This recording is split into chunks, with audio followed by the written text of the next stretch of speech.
On poursuit notre... On poursuit... Non, bah alors c'est quoi? La question, c'est quoi cette musique? C'est ça, c'est une série, c'est ça? Oui, tout à fait. C'est américaine, style esprit criminel. Non, pas esprit criminel, les mais experts. les experts, Ah oui, voilà. Et pourquoi les experts? Parce que nous n'avons que des experts autour de cette table, bien sûr, Patrice, Marie. Et on commence avec vous, Sylvie. Vous allez nous parler de l'architecte français Christian de Porzampar, qui vient de décrocher le prestigieux prix Premium Imperiale, en même temps que Catherine Deneuve. Donc ça, ce prix, c'est une distinction internationale qui récompense quoi, Sylvie? Qui récompense les arts à l'international. D'ailleurs, alors, c'est un prix qui a été créé en 1988 par la Japan Art Association, donc c'est basé au Japon, qui est la plus ancienne fondation culturelle du Japon.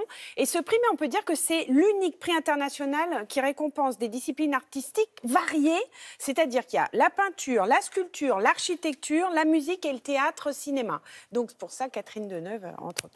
Alors, ce qui en fait la récompense la plus prestigieuse dans les arts en général. D'accord. Les lauréats sont choisis dans chacune des 5 catégories pour leur réalisation artistique, leur rayonnement international et parce qu'ils ont contribué par leur œuvre à enrichir l'humanité. Du coup, j'en viens à mon sujet, à savoir oui, Christian de Porzampar.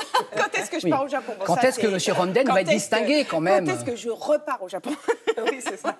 Mais bon, deuxième, non. C'est plutôt enrichir l'humanité. Eh bien, moi, je peux dire que l'œuvre de Christian de Porzampar enrichit l'humanité. Il a une vraie réflexion en tant qu'architecte, en tant qu'urbaniste, sur l'évolution de notre bien-vivre, l'évolution de la ville. Parce qu'il ne pose pas un bâtiment comme ça pour un geste architectural. Il a une réflexion, il a fait avancer les choses, notamment avec son idée d'îlot central qui a été énormément reprise et qui a fait école. C'est lui, l'îlot central? Oui, pas dans la cuisine. Oui, non, j'ai bien compris, bien sûr. Mais c'est l'îlot central quand même. Regardez.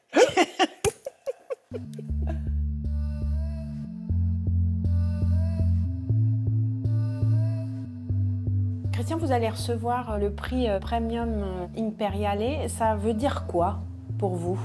C'est un honneur, bien sûr, très grand. C'est un prix un peu mythique.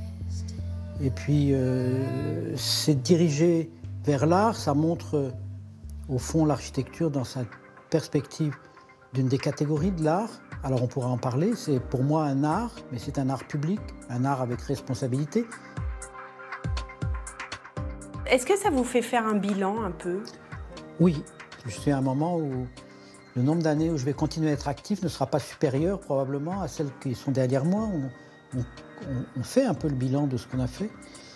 Et je vois une très grande variété apparente qui, non pas m'a été reprochée, mais me rendait moins compréhensible que certains architectes.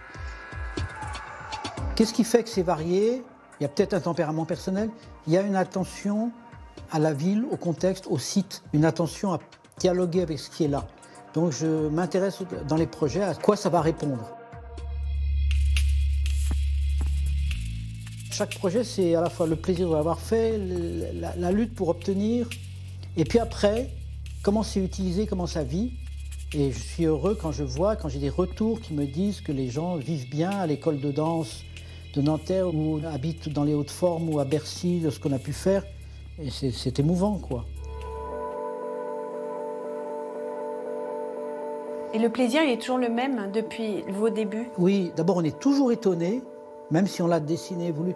Le réel vous fait toujours un truc. Et puis, la dimension est très amusante. Vous voyez, tout d'un coup, le truc, il a 18 mètres de haut, et on est petit, on est pris par lui, alors qu'on l'a dessiné grand comme ce papier.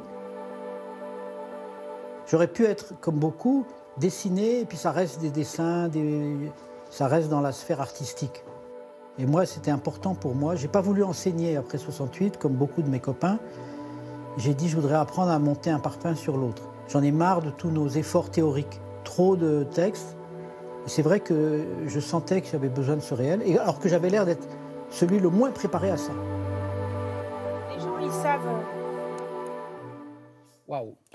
top respect, si je peux me permettre cette familiarité. En plus, Christian de Porzampar, c'est également à Nanterre, c'est ça le Arena. D'ailleurs, on l'avait interviewé pour cette salle-là. Moi, voilà, j'ai des rendez-vous avec Christian de Porzampar très régulièrement. Et son le prochain, j'espère, c'est à Casablanca, ma ville aussi. Vous êtes né là-bas ? Il est né à Casablanca, Christian de Porzampar. Bah alors forcément, vous allez vous retrouver là-bas, c'est obligé. On va se retrouver là-bas quand il livrera son grand théâtre qui, justement, ouvre sur la ville et recrée du lien. C'est ça, les bâtiments de Christian de Porzampar. Merci beaucoup, Sylvie.